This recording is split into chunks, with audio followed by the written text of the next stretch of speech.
দেখবে যখন তোমার কাছে কিছু থাকবে না, না টাকা পয়সা, না নাম যশ কিছু, তখন মানুষ তোমাকে পাত্তা দেবে না।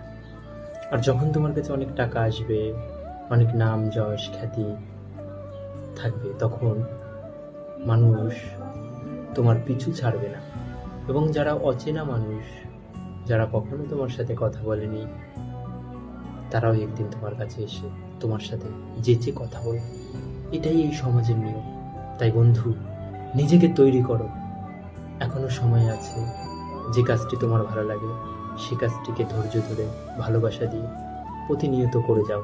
দেখবে একদিন তুমি অবশ্যই সাকসেসফুল হবে। আবার অনেক সময় আমরা ভাবি আজ নয় কাল করব, না, এখনই এই মুহূর্তে সে কাজটি করা শুরু করো, কারণ পারফেক্ট টাইম বর্তমান টাইম। তাই নিজেকে তৈরি করো, নিজেকে সাকসেস করো।